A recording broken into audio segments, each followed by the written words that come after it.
So today we are joined by TJ Duncan Moir MBE. She started her career in a male-dominated industry and founded a mastermind for business leaders. Yeah.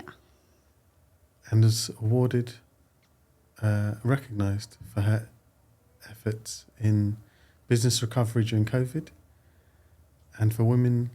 Female entrepreneurship. Female entrepreneurship. Welcome to the show. Thank you. So, you started your career in a male-dominated industry. I did. Say more things. It was manufacturing. It was a family business. I didn't actually, if we backtrack even further, I didn't start in a male-dominated industry. I started in hairdressing, just as a rebellion against everybody in the world thought that I would just go and work for my dad. My dad thought I would go and work for my dad, and it was no, I wasn't going to do. So I did do a couple of years in hairdressing first, and I got from my dad, when are you going to stop messing about? So I did go. I assumed that I was going to be in admin because I knew computers, word processors and things that were in at the time. And on my first day, my dad said, no, you're coming through with me. And I was put into the estimating office, which the family business were manufactured flues and chimneys on a commercial basis. So the first day was actually learning how to break down drawings and what the products were and how to scale to rule, you know, all of those sort of things. In the evening, it was take some drawings home and we'll do it again on the dining room table. And I was told then that I got to work my way through the business, which I was absolutely fine with. Very, very male-dominated, as you can expect. I think there was 3 other ladies that worked in admin at the time. The business grew, and I got quite an interest in it because, I mean, my dad started the business when I was 18 months old. So I've always gone along to deliveries and things like that in the van at the weekend and gone down to the business. So it was, I wanted to, one, earn my stripes because I felt I'd got against me because I was a woman in a male-dominated industry. But also I felt that I'd got to prove my stripes because I was the boss's daughter and I didn't want to be seen to be given a job. And I was interested. I got fascinated with the manufacturing processes and how things went out. And what we did is a one-stop shop. So we designed them. We obviously costed them, manufactured them. Then we used to deliver and install them. So I absolutely loved processes by that time then. So it was an interest as well as a job, as well as wanting my dad to be proud of me as well. So I did estimating for a while. From estimating, I started going out with the engineers and the salespeople, which I love that as well. I hit a few things there. I was set up a few times. Being female, there's no getting away from it. It was because I was female. Set up? What do you mean? Things such as, right, we're going early in the morning. This is a site visit. Right, okay, so are we going on site? So I could get all my boots on and everything. Oh, no, it'll be in an office. It's you know, so don't go dressed smartly. Which case, in those days, women tended to wear skirt suits. Mm-hmm. So I don't know, something told me, I work with my gut a lot, and something told me that day I needed to wear a long skirt with leggings underneath. So I did. Yeah, it was a site where we was on ladders and things. So that was a little bit one to me. Mm. And that I saw quite a bit of that, but it didn't really faze me. And I don't know, because I've got an older brother, maybe, and I was always with him when I was younger, maybe just being in that male environment, maybe that just made me not react too much to it. Was it normal, like, site hazing, or was it specific to the fact that you're a girl, do you think? think probably because I was a girl. And again, maybe it was because I was the boss's daughter. Maybe it was trying to make me fall down. I don't know. But I didn't take it on, really. I was in the office. I'd been on site. I wanted to understand things. So obviously I was going into the factory. I was asking questions. And also I met the site teams when they were coming in. And it was a family of family businesses as well. So everybody knew everybody. So you talk about the jobs in general, and it's obviously a contract. And then we moved premises, and it was more of an office environment then, as opposed to just an add-on to the manufacturing. And I went in to do the purchasing then because the business was growing. So I learnt the purchasing, and there were processes set in place again. So again, processes.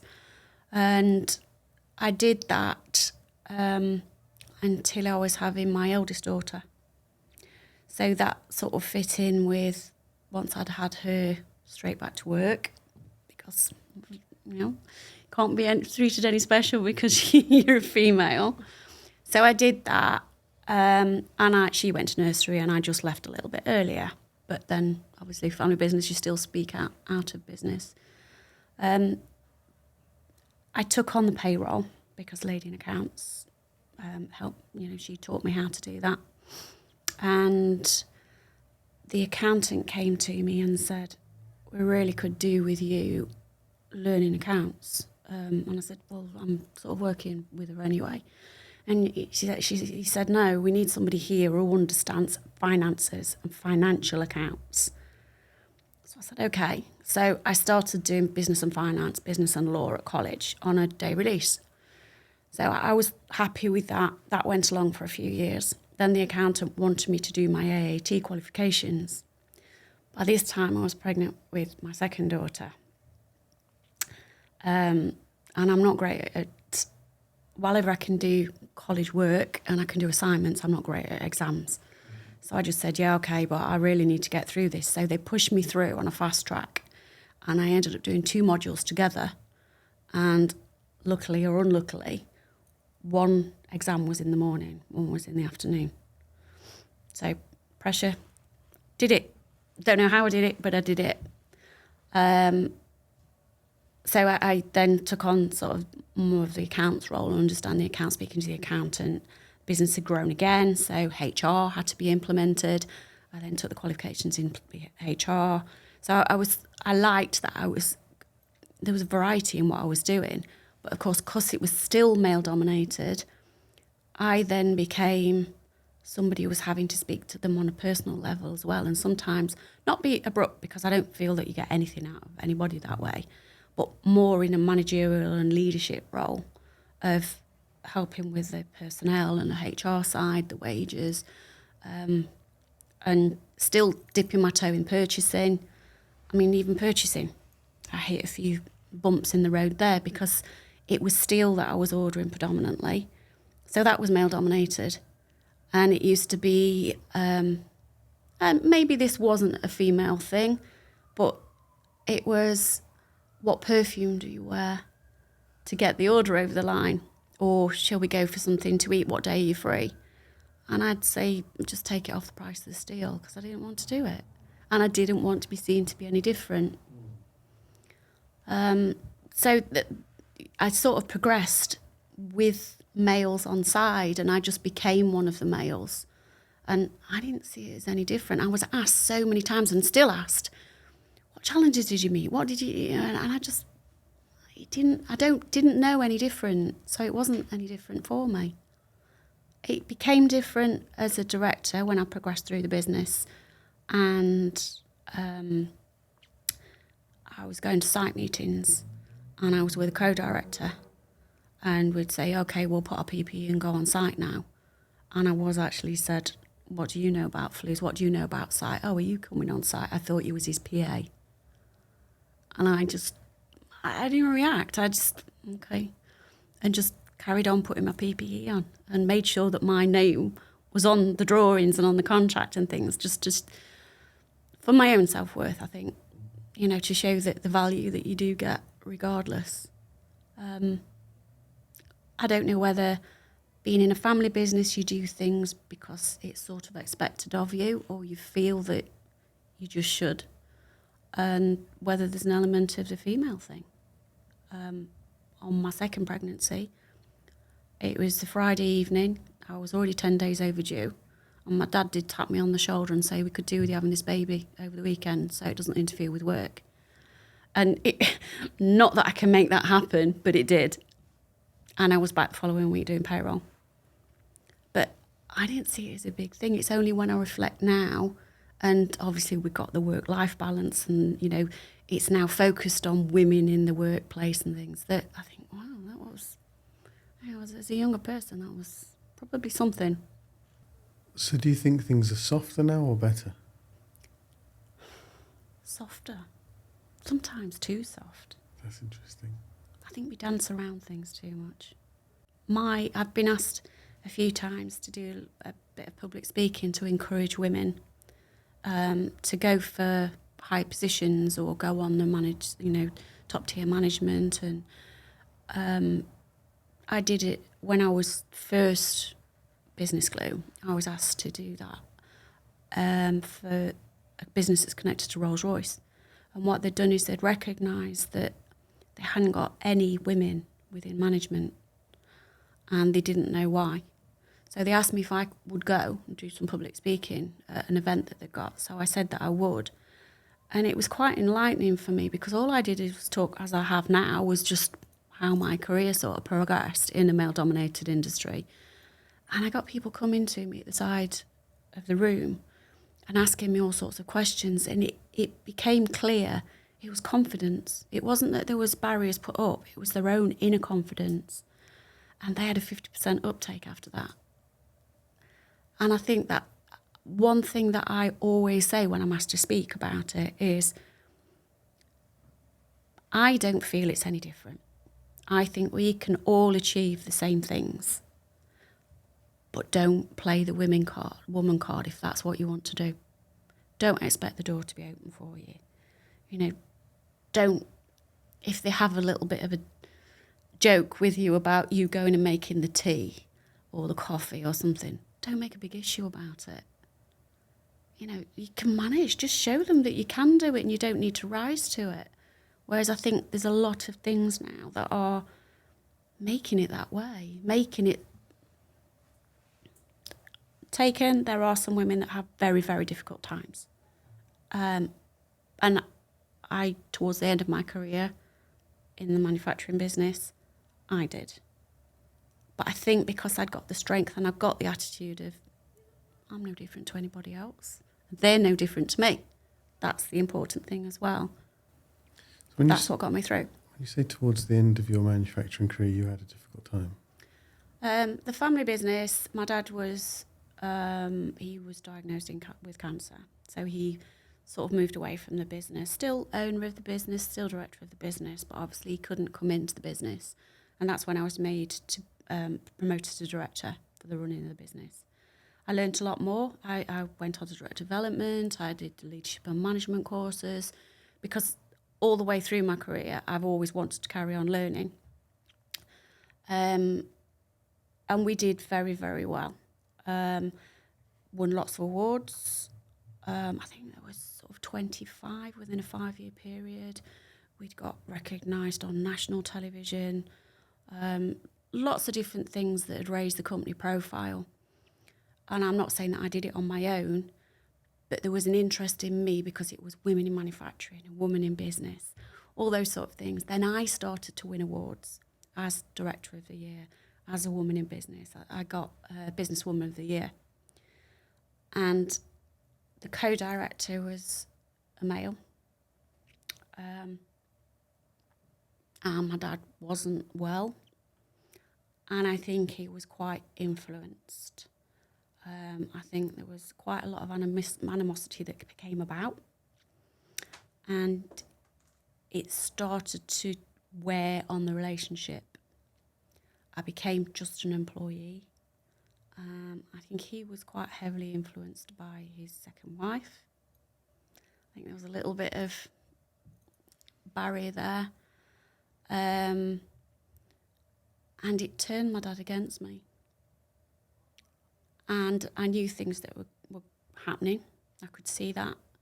I started to become quite anxious about things, but carried on for the good of the business, wanted to do things. I thought the co-director was with me. I thought he was, we were united. And little did I know that things were going off behind my back. And my dad and his wife walked in one day to the office and gave them an update on the business, what things were happening. And just out the blue, my dad just said, I don't want to be MD anymore, I'm not doing it anymore, and turned to this guy and said, so you're going to be it. I knew from the look on his wife's face what it was about. So that was the pivotal point of, I've really got to get some strength here. So I just smiled and congratulated him. Talked about a few things. Luckily, it was lunchtime. So I said, are we okay with this? I need to go. Fetched my eldest daughter from the bottom office because she worked for us by this time, and absolutely broke my heart. And I did actually have a breakdown at that point. But they say, once you're at the bottom, the only thing you can do is rise up. So that's what I did. Did you go back to the office? No, I resigned. That day? Yeah. Sadly, my dad didn't get in touch, didn't speak to me. And 2 years passed without any communication with me, my daughter, both of my daughters, and my brother worked for the business as well, and they sacked him and took the hit on that as well. My brother did actually say to him, how come you've made him MD? My dad told me that, told him that I didn't have any clout. Meaning because I was a woman. Didn't have any clout, and that as an MD you need to be able to go into sales meetings and contracts meetings and talk the talk. Which, okay. And then I was told the one that was made MD was the best man for the job. So yeah, I resigned. I had time away, I had time to reflect.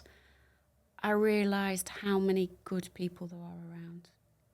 And I didn't realise, maybe through the PR that I'd been doing, sort of the interviews and things that I'd been doing, the awards and people that I'd met, I didn't realise how many contacts I'd made. I was living and breathing that world. And the interest of my career, I didn't think it was very interesting. Still don't think it's very interesting. So it was just time to take back. And then it was, oh my word, what do I do now? This is all I've known. And it was the people that encouraged me. And it was, do I want to go carry on in a male-dominated industry? Do I want to go and do what I've done? Or do I want to do something different? But then it was the choice of, do I do HR? Do I do finance? And because I'd done such a variety of the different things, I felt that I would be pigeonholed into something that I wouldn't be comfortable with. So I just gave myself time out.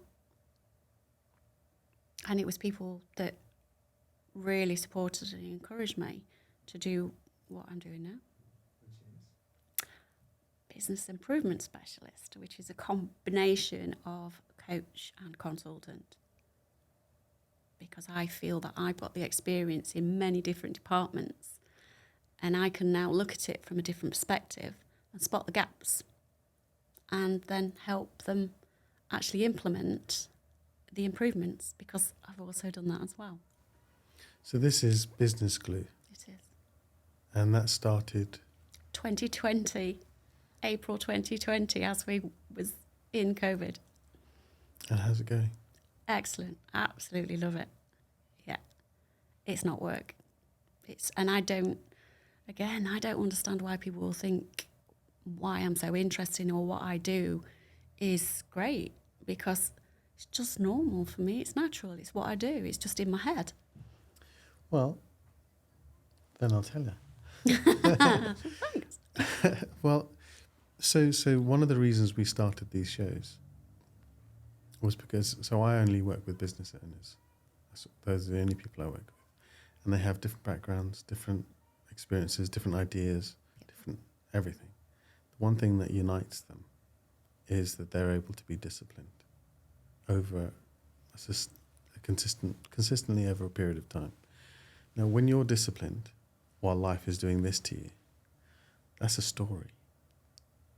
So if you were able to show discipline, you were able to be strong in the face of, some quite uncomfortable challenges, and you were able to bounce, and you're able, because motivation comes and goes, inspiration comes and goes, but if you're disciplined to be able to trudge through a storm and wait for the sun to rise, that's a story.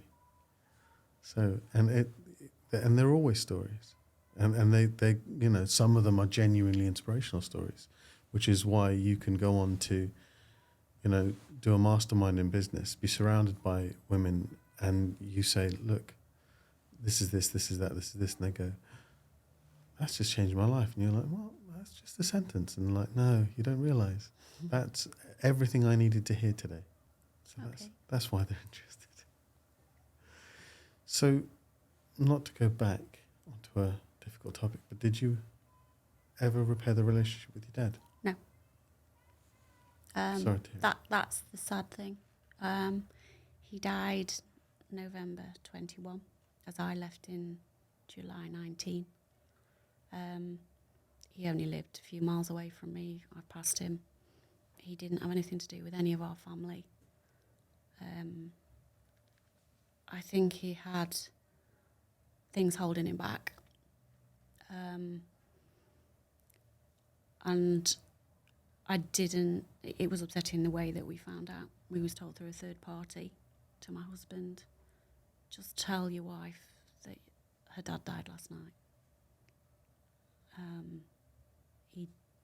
We found out the way that he died was quite horrific. And also, we were told that his funeral had already taken place when it hadn't. So we didn't get any closure as a family, so that was quite difficult as well. Since then,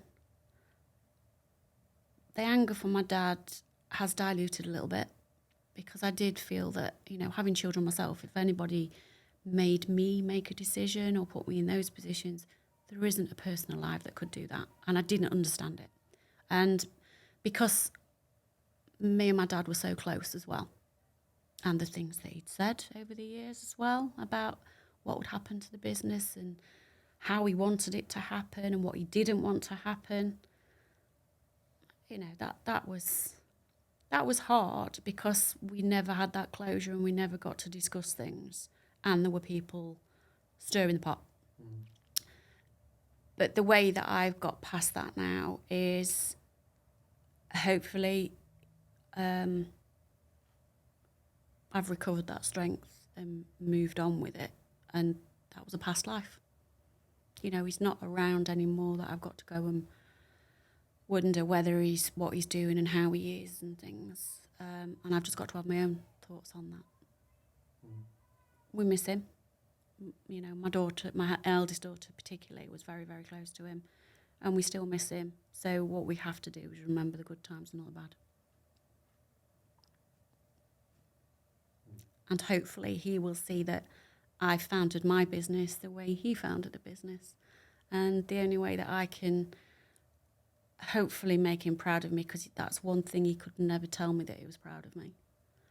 Hopefully pride comes into it, and I am, a success. Congratulations. So we said that it was, are things better now or are they softer? Right? And you said that they're softer. And this often, it's a recurring theme for people who have been through trials and recognise the benefits of trials. But that said, your story is particularly harsh. I mean, maybe people are softer, and to be honest, I think they are. But to have a kid and then be back at work on Monday, that's a bit... Is that fine? Yeah, because I came off the horse and broke my pelvis. Spent the weekend in hospital and went back luckily it was bank holiday, so I didn't go in on the Monday, but I did go in on a couple of days later. But then was that me? Did I feel that I had to do that? Or was it that I actually believe that I take it as an expectation that I needed to be there? So let's talk about the work-life balance then. And how have you found, whereabouts is your work-life balance right now? Exactly where I want it to be. Which is mostly work, mostly play? No, both. Bit of both? Yeah. And I'm in control of it. Okay, so to a young entrepreneur who's coming up in the ranks, who takes you on board for leadership or improvement specialist, Yep. how should they be looking at their work-life balance expectations? Family is more important, but there's also a realisation to have a good family life, you do need to work. And also, it's giving your kids that as well, showing them the ropes and how to do things. So I think it's got to be that you know when you're given too much. You've got to be responsible for it yourself. I think you've got to be responsible for if something is asking too much of you, you've got to say that's more than my what I can give. Mm-hmm. So I think it's about being braver. I don't think it's about being bolshy or arrogant or saying that you've got rights. It's communicating that it's too much for you and it's affecting your life the way that you're not comfortable with. And what if you're the business owner? What if you're the young business owner themselves? I think then what you've got to do is understand that you can't do everything. And what you do is you've got to empower the people that work for you, if people work for you, to be as good, if not better than you. And everybody's got a strength. So what you do is pull out everybody's strengths and see where the part of the puzzle everybody fits so that you're all together. But it's having the good culture so that everybody's looking out for one another. If you're the only business owner, then you've got to be disciplined in your time management. I encourage people to take time away from the business. I had nearly a year of finding out who I was because I didn't know who I was. I just felt that I was on this treadmill and that's what I was doing. So I do encourage where we can, obviously not straight away, you can't just move away from the business, but that's the goal that I encourage them to set. So let's talk about this business mastermind. Say more things. The people that I work with at the time when I decided that I wanted to do these masterminds and things that I, putting it out there is the business owners were all saying the same thing, but they think that they've got the only challenges that belong to them. Mm-hmm. And I've said to them many times, I wish I could get you all in the same room because you would actually be saying the same things. So that's where it grew from. The woman's mastermind thing, exactly the same. If you talk, if you open up, and if you're honest and you communicate, very often you can resonate with what somebody else has done. And if they can help you, if you're only halfway through that challenge, they can help you get to the end of that challenge or beat that challenge or whatever it may be. Mm-hmm. So it was about getting like-minded people together because very often, always, I would say, business owners feel alone. And that's also why I do what I'm doing. If I'd had somebody like me that could be with me in the business when I was a director, somebody to bounce off, somebody to vent, somebody to ask the silly questions, and somebody that had walked in my shoes, I always say, and the same is that it would have been like gold dust. I think it's absolutely invaluable. And the people that I've worked with have said the same thing just after a few weeks of working with them. It's like having a business partner without having to have a business partner. So having these masterminds is a very similar thing. And then you're creating a community that does the same thing as well. And it's passing contacts on, it's creating a network that, think, feel, experienced, challenged the same things or similar things, or going through the same things. Do you think women in business are facing a different challenge to men in business? Or do you think it's a perception that they hold? Yeah, for me it's a perception, but maybe that's just me because I don't feel that I'm any different. And I don't want to put women down if that's the way that they feel. But me personally, no. Yes, all right, we're the ones that have the babies. But these days, men are made to be more responsible or want to be more responsible. So it's the sharing of that workload. I think we've gone away from the men go out to work, the women look after the kids. But I think the benefit that it brings to the business is women know how to juggle things. Women know how to be organised because they know the consequences if you're not. But also that reflects on men and rubs off on them. So we've got men that are like that as well. We've got men that, businesses that I work with, they leave at 3 o'clock to go and pick the children up, where it was always the women that did that. So no, I think, we're as good as one another. We can all do it.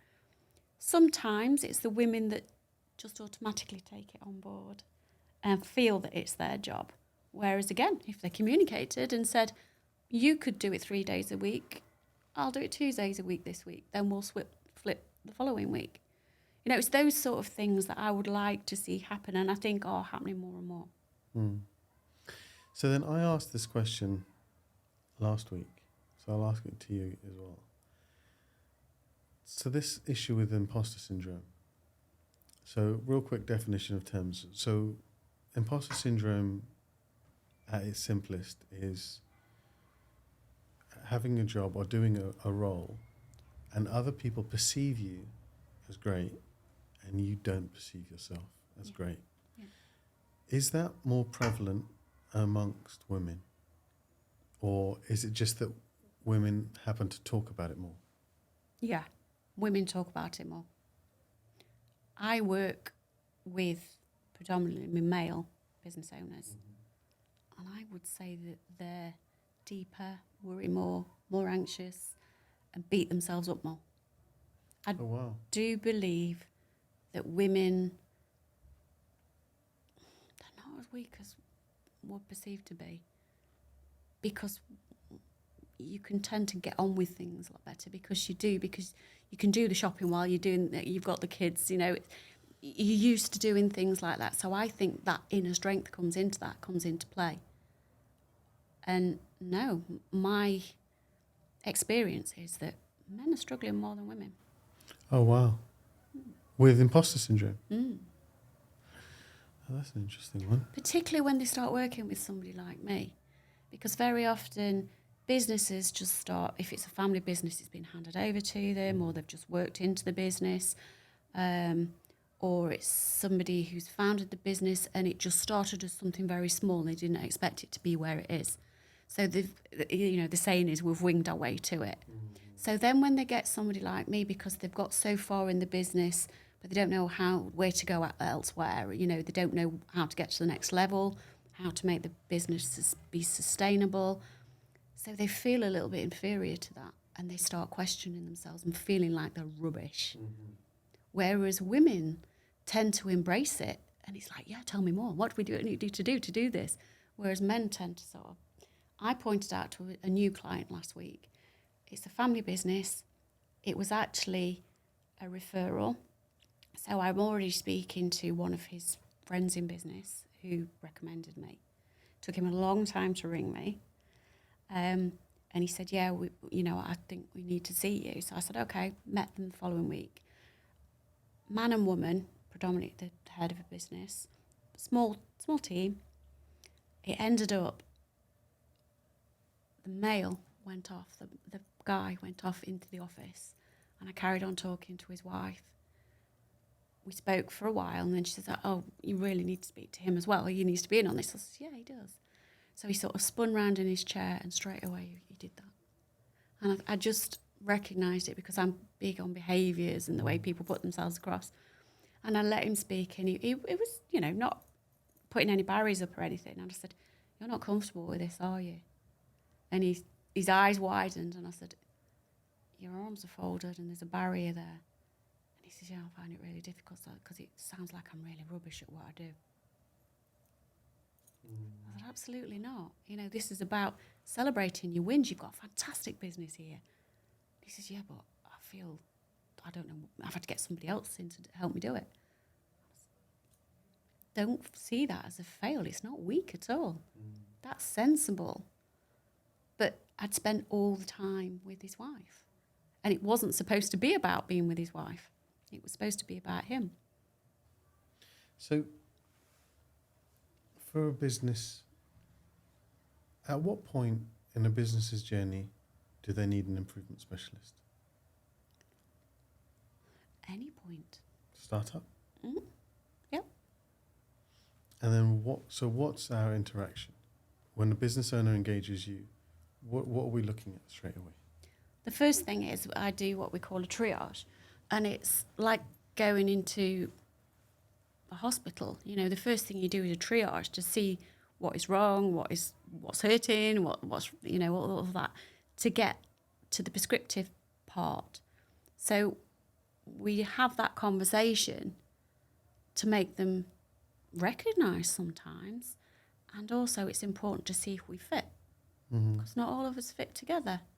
You know, and it's whether they're going to be comfortable or I'm going to get a resistance. You know, I've walked away from businesses that I've worked with purely because I've said, I don't want to waste your money or my time anymore because you're not receptive or embracing and not willing to go with, you know, the things that we've discussed. I mean, it's not on my terms. I would never push anybody down a route that they're not comfortable with. You know, it's all on agreement and it's doing it together. But there's no point in doing it if I get a yes, that's what we want to do, and then I'm getting excuses, reasons why not to, because we're just going to go around in circles. So we do that, the triage, to see whether we fit, see whether we like each other, really. You know, not everybody likes everybody. And sometimes it's the barrier of a man having a woman come in and help them. So there's also that element to it as well. A bit of a pride thing there, I think, a bit of an ego thing. From there, what we do is look at where they are now and where they want to be. And then we set the regularity of what we do, whether it would be just on a coaching basis or whether it's a coach stroke consultancy basis, whether it's working with the team, whether it's working with the culture of the business, or whether it's just working with the upper tier management. It's finding out what they need from me and where they're going to get the best value, because that's what I want. I want them to get as much value as they can. When you say coach versus consultant, what do you mean? A coach will tell you what you need to do. A consultant and help you there. A consultant will help you implement it. So you slot into the business and do the doing as well? Yeah. Because I enjoy that, because obviously I've done those elements of the business. But it's nice for me that I can go in, help them implement it, make sure that they're on track with it, if there's any questions they want or any help or support. But I can move away from it as well. So I'm not stuck with just doing HR. I'm not stuck just doing finance. I'm not just stuck doing processes. So what element, when you slot in as a consultant, you'll do any of those that are needed? I'm integral to the business. That is wonderful. I don't think so. I just think that's normal. That's what I do. Yeah. Well, it's unusual, I'll tell you that. That's not that common, is it? Yeah. From a coach or change manager. And also from there, like I said, I love still doing new things and education. I was, during COVID, it was recommended that I think you'd enjoy being mediator. And I went, oh, really? What's involved with that then? And luckily, because it was COVID, we could do the full course online other than the assessment. And I absolutely loved it. And then I had to go off and do the assessment and did the assessment and got... So I'm blended with that as well. So that's where it comes in with the culture of the business as well. You know, I put my mediator's hat on and be completely impartial as well. So I just feel that everything that I do, it's like the skins of an onion. You know, hand in glove, everything that I do. But I like to do the courses and the qualifications. I've done the marketing, digital marketing and things, because people get me in, and I've done the courses for them, or I've read the books for them, so they don't need to go and do the whole thing, so they don't feel stressed that they're away from the business, and I can implement just what they need, as opposed to doing the whole thing and not having, maybe module 1 and module 4 is absolutely no use to them at all. I've done that, and I can recognise what's valuable to them and what the business is needed. So what's the master plan? What's your vision for Business Glue? Keep doing what I'm doing. I'm asked that quite a lot. Where do you want to be? Exactly where I am. I love it. And I like that I've got the blend myself of some coaching side clients, some consultancy clients, and then clients that I've got both. But so there's no 5-year, 10-year. It's just you're doing something that I've introduced just lately is I'm about the business. And for instance, the menopause, it's been a big thing. But what I looked at is it's all about the women that are going through it. And it's all about the symptoms and recognising them and the legal of what you've got to do to make them come. And I said, hang on a minute, who's looking after the business? And I was concerned because then obviously I'd done my research on it, and there's tribunals where now people are winning cases because it's menopause-related symptoms that they are doing. I know Direct Line have had one, and it's cost them £65,000. And then there's other businesses now that it's going against them. So I like doing the marketing bit, as in messing around on the computer, I call it. And what I came up with, I talked to a few people to see if there was a demand for it, is I've now got programs that I go into places and I do sort of workshop stroke seminars for sort of half a day. Managers and upper tier management, to tell them all the different parts of menopause. And what it is there's a BS standard now for menopause that people don't realise. There's now legislation you've got to abide by, and it's menopause awareness. What I'm doing is for the business. So you're making your staff aware of how to deal with the situation so that you're ticking the boxes. So if it was that an employee then decided that they're going to relate it to a menopause symptom, you've ticked the boxes of covering that you've done everything that you can do. And so me, I went off and did a course on menopause, and there's an understanding that, even naively, me as a woman, you think it's just perimenopause and menopause and postmenopause. It's not. You've got to take in surgical. Perimenopause starts at 16 or teenage years. Even transgender, you've got to take that into account. But also, I like things from, which sounds a little bit hypocritical, where you've just said a thing softer. I like to take things from a softer approach because I think people buy into it a lot better. So, while ever there's reasonable adjustments that you've got to put in place, it's the understanding of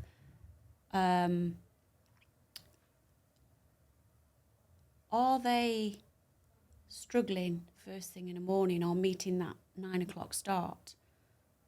Is there any way that you could either let them work from home for an hour first, or that they could come in a bit later and start a bit later?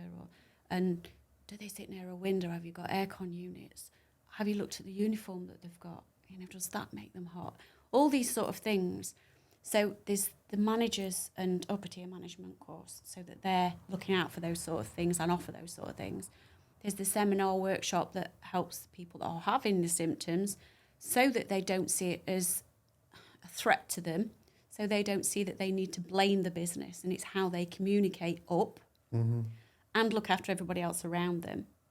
And then there's also online that's similar to that, but it's people around them. So it might well be people at home, because I was also asked to go on a webinar about menopause and in the workplace and things. And there was a few men on that call as well.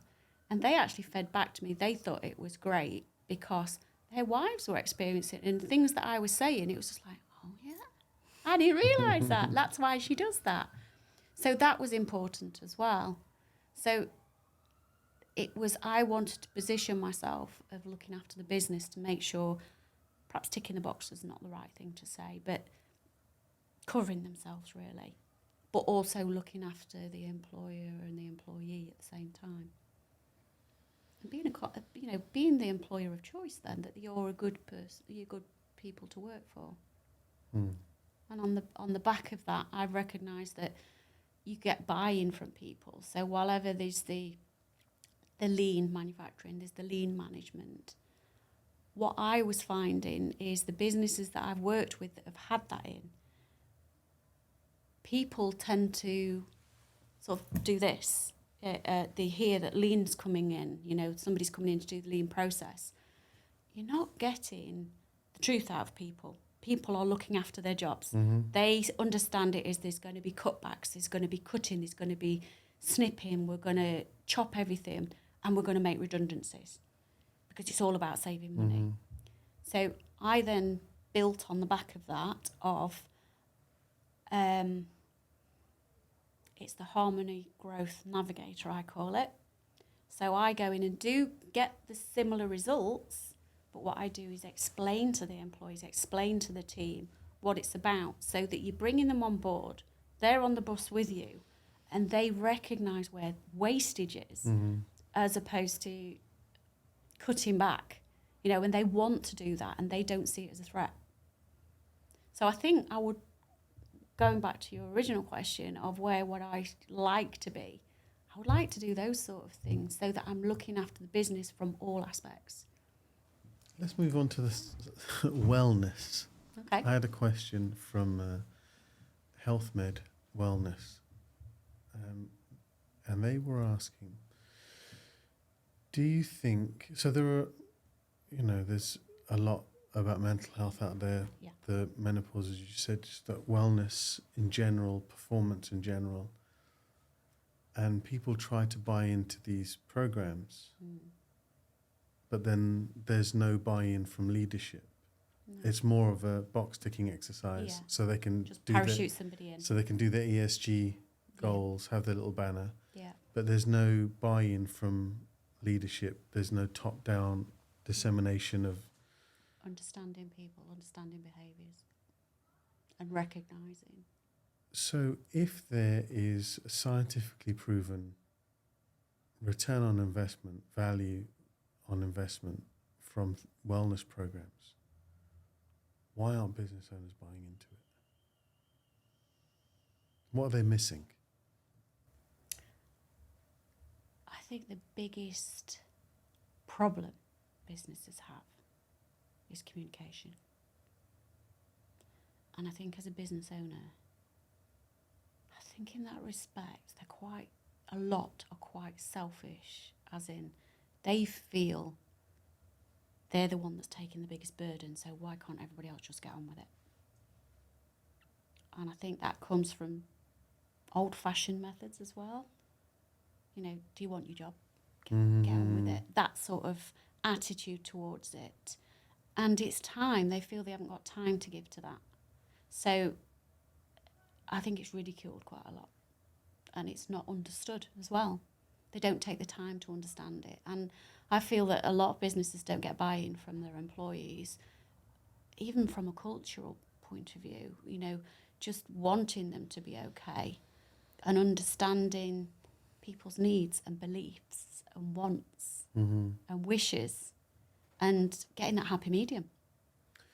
So as an improvement specialist, how would you engage management and a team with a wellness program? And a wellness and performance program. Okay. To start with, it would need to be somebody external that bridges the gap, because there is a gap. Mm-hmm. And the first thing I tend to do with people is encourage rules of engagement, because your meeting it's compromise on both sides, and you're communicating, and it's processes that you go to reach those, an agreement, you reach an agreement. So that's my first thing that I try and do with people to encourage them to do. And then the other thing is the core values of the business. So many businesses just and sort of dismiss that. Whereas I think that is an important process of the business from both sides, because it's not something that's instructed from management, and it's not just left to the team. It's something that you do together. So those two things, to me, are the first most important things to do. And then it's working with the management first, and then the rest of the team to bring them together. Because I think, in my experience, it's usually the management that are the worst offenders. Time is money in their eyes. Yeah. Should we ask some? I've got some questions. Oh, no. What personality traits do you think hold people back from success? Ego. Ego holds people back. Yeah. I think they don't want to move forward because, like I've said before, it's their ego won't let them admit that they don't know things, so they just don't do them. Or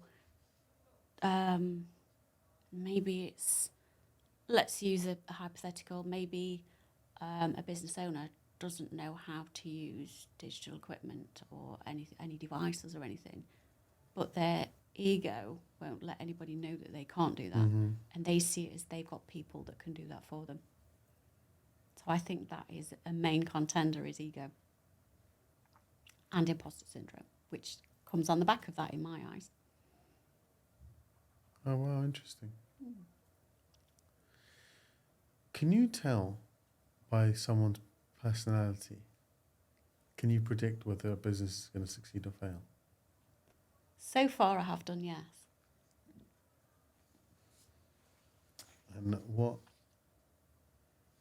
what's the personality traits for success? Understand people. Your people are your biggest asset.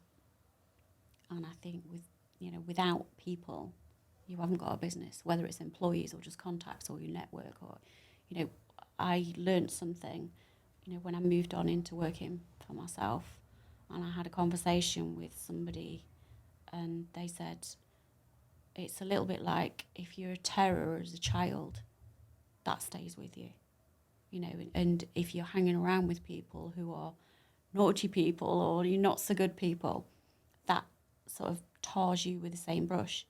But on the same flip side of that, surround yourself with good people and it becomes a good world. I've seen things very, very differently now. I'm much more mellow. I'm much more understanding of people's beliefs. And one thing that I was taught with my leadership and management, we all have our own beliefs, but it doesn't mean whether it's right or wrong. If I believe, that you're a nice person, that is my belief. Somebody else might say, no, he's not. But that doesn't change my belief. So I think it's understanding people's belief, and again, it sounds like I'm being a little bit hypocritical. Soften it. Soften the way that you are in business as well. So when you say understanding people's beliefs, do you mean being tolerant of their different ways of thinking? Or do you mean actually understanding where they're coming from? Understand where they come from. One of the first things I do in the process, other than the rules of engagement, is a SWOT analysis for each person. Because I think it's really important that the right people are in the right seats, because very often they're not. Maybe they've progressed through the business just because they've been there that long. And what you're trying to do is square peg, round hole syndrome. And I think it's really important that you pull people's strengths out and recognise the weaknesses, because then you've got a solid team of all those strengths. How has your business journey changed you? Hugely. Again, work with people that are aggressive, dismissive,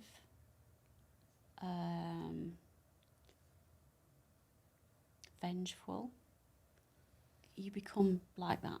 You know, whereas now, I recently went into a new business, and that industry all help each other out. They all do the same thing, but they all help each other out. And for me, it was just like, yes. You know, because I'm used to this world of a competitor. You know, you don't speak to anybody there, and if they move from you to them, you know, you don't speak to that employee again. You know, that nastiness, you know, and it's the old cliche, if you can be anything, be kind. You know, and I think that I have definitely become a kinder person.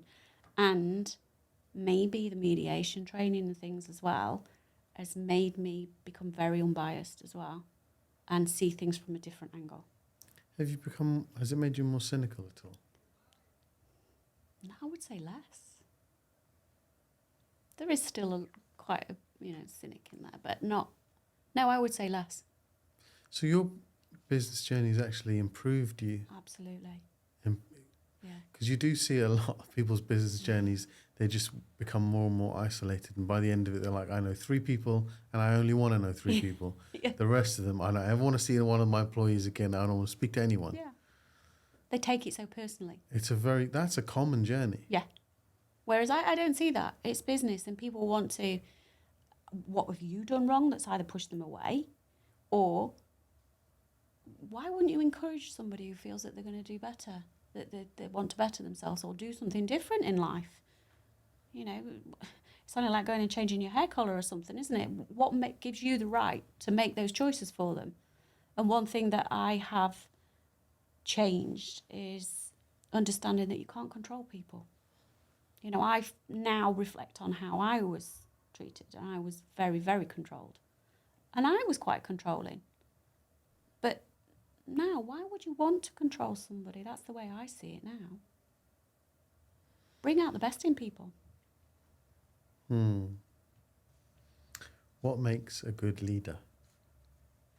A good team. And empowering that team to be as good, if not better, than you. What's the most valuable lesson you've learnt about yourself through your business journey? Ooh.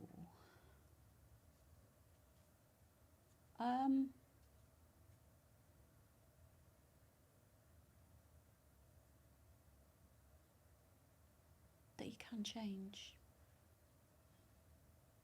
And you can survive as well. And that's an important thing. About myself, I suppose it's, you don't have to be all about work. You can get a balance. And I didn't do that before. What's your proudest achievement? My MBE. My MBE. After having my children, of course, you have to say that one. Yeah. I would say my MBE, even though I haven't really done a lot with it. Still a bit of disbelief, I think. When you see people that have got them, particularly celebrities and things, and it's just like, wow, I did that. I've got one of those. How was that? The ceremony and everything? Amazing. Absolutely amazing. And I got Princess Royal, which I was absolutely blown away that she stood and had a conversation with me. I thought it'd just be, you know, a bit of a production line. Didn't. She said, it's Nottinghamshire that you based, aren't you? Yeah. And then she said, I really like what you do, and there are so many SMEs that benefit from the value that you give them and the experiences that you can give them. And then just asked a few more questions, and it's just like, oh, okay, I'm just not another number then. She has actually done, you know, she's found out a little bit about me. And also, it was quite nice because a very dear friend that we haven't got anymore, he used to ride horses for the royal family. And he spoke very, very highly of Princess Royal because he says that she's the only one that's, not the only one, but the most predominant that's business-minded. And then equestrian-wise, of course, and, you know, we've got horses as well. So I felt there was a lot more of a connection there. So it was good, and it was a lovely day. They did make it very special, and they didn't make you feel like it was on a conveyor belt. You know, all the staff were very pleasant, and congratulations, and what did you get yours for? And, you know, they were very, very personable about it, so it was nice. And then you were allowed to wander around the house, you know, Windsor Castle, and nothing was too much trouble. You know, the foot guards and things were taking your camera off you so you could take a photograph of you. It's nice, really nice. What's one piece of advice you'd give to your younger self?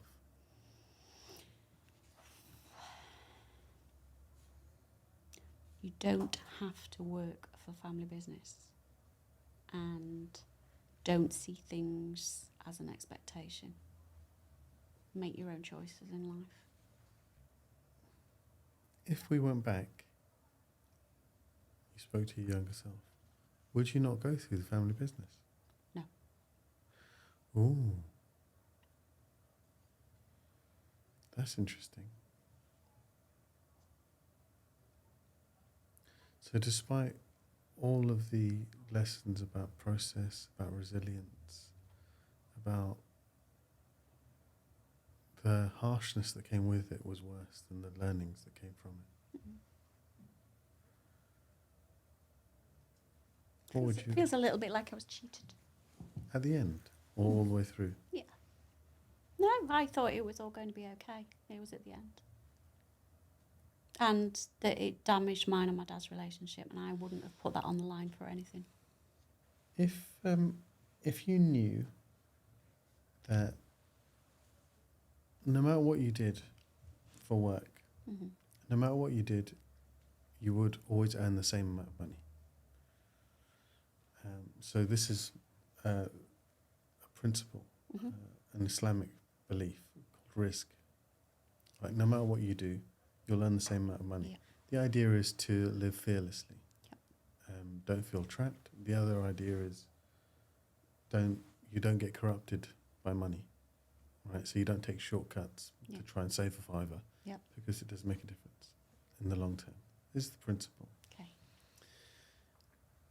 What would you do with your life if you believed that no matter what you did, you'd earn the same?